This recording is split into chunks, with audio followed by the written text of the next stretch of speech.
Hundreds of vessels move in and out of ports, bays and waterways around Australia each day like a symphony. The code that makes this aquatic orchestra work so seamlessly is the understanding of marine radio.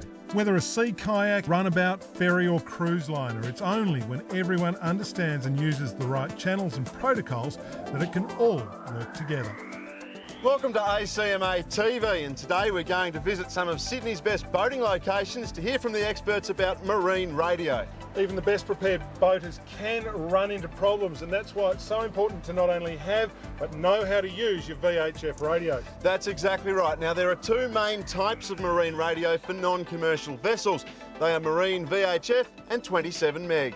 VHF is now the predominant form of communication on the water because of the networks of base and repeater stations available around Australia.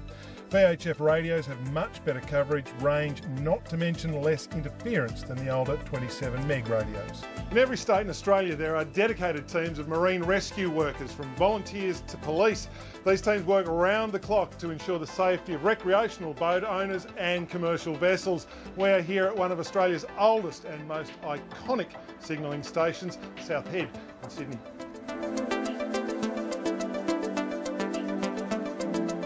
So Greg, how important is it to use VHF radio when we're out on the water? It's very important to use VHF radio when you're out on the water. It's for your safety.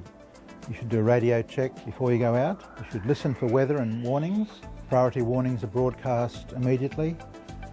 Routine forecast generally every 2 hours from Marine Rescue. You should listen in case there's a call for help on VHF 16, and if you get into trouble, call for help on VHF channel 16. Earlier this year, while on a typical fishing expedition, Peter was caught out when a strong southerly wind picked up. Knowing this part of the harbour well, Peter decided it was best to find a more sheltered spot to fish until the wind died down. When Pete's normally trusty engine suddenly stopped, he found himself drifting steadily toward the rocks. Peter decides to call for immediate assistance on VHF radio emergency channel 16. Mayday, mayday, mayday. This is Pete's boat, Pete's boat, Pete's boat. Mayday, Pete's boat. Inside North Head at Old Man's Hat. About 100 metres from the rocks. Strong wind blowing me towards the rocks. Engine has died and won't start. 2 persons on board. 5 metre silver. Runabout. I need immediate help. Over. At South Head, one operator takes down all the details while the other places are called to the water police and the nearest rescue boat. Marine Rescue radio back to Peter. Mayday, Pete's boat, Pete's boat, Pete's boat. This is Marine Rescue Port Jackson. Marine Rescue Port Jackson, Marine Rescue Port Jackson. Received Mayday, confirming your position at Old Man's Hat, 100 metres from the rocks and 2 people on board. Please make sure you have life jackets on and put out your anchor. Rescue vessels are nearby and will be there as soon as possible. Stay on this channel. Over. Peter replies, still on the emergency channel 16. Mayday, Marine Rescue, this is Pete's boat. Pete's boat. Position and person on board correct. I will put out the anchor. Over.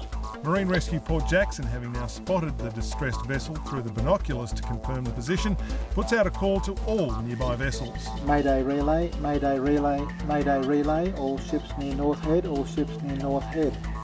This is Marine Rescue Port Jackson.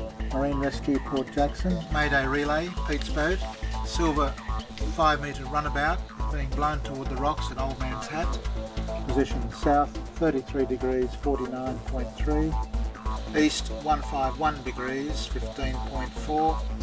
2 people on board.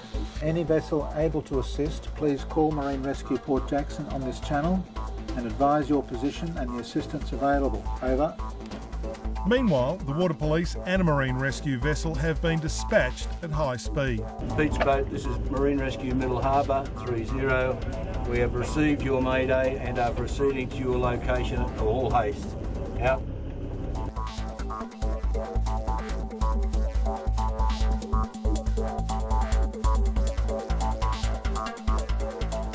So Greg, in short, what is correct operational procedure when it comes to making an emergency call? The correct procedure for making an emergency call is to change to channel 16, call Mayday, Mayday, Mayday, then the name of your vessel 3 times, give your position, describe the problem, how many people on board, describe the vessel, local conditions and what you're planning to do.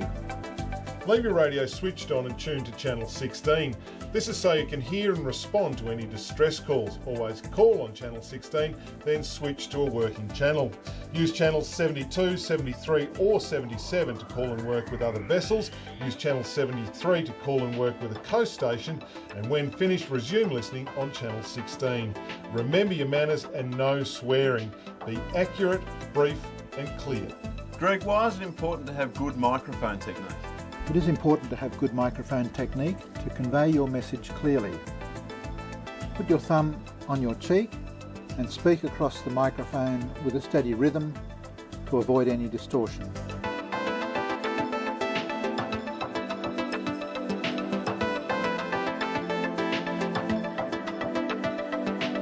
Now, what are the things you need to think about with your marine radio, things you can check before you go out to sea? Okay, the three main things that you want to check before you head out to sea.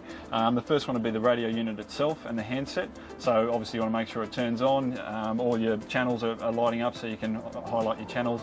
You also want to make sure, a lot of boats are exposed to salt spray, things like that when they're out, so they can corrode, they can get a little salt build up, things like that. So you want to make sure when you're finished for the day you clean it off, so next time it will be free of corrosion. The second one is your aerial. You want to make sure that it's actually attached to your boat. People take them off for storage, putting them in garages, things like that. So make sure your aerial's on, it's attached, it's elevated, free of any obstruction. And the other thing about aerials, they can become flaky from UV, sun effects, things like that, salt. So you want to make sure it's not flaky or crumbly, it's in good condition. And lastly, your battery. You want to make sure that it's fully charged, because obviously the radio's not going to work without a charged battery.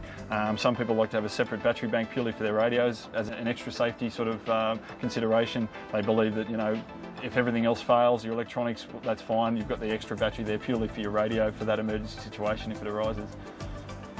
Thanks for watching ACMA TV. Now remember, next time you're on the water, use your marine radio to log on with local rescue services. And jump on the ACMA website for your copy of the VHF handbook.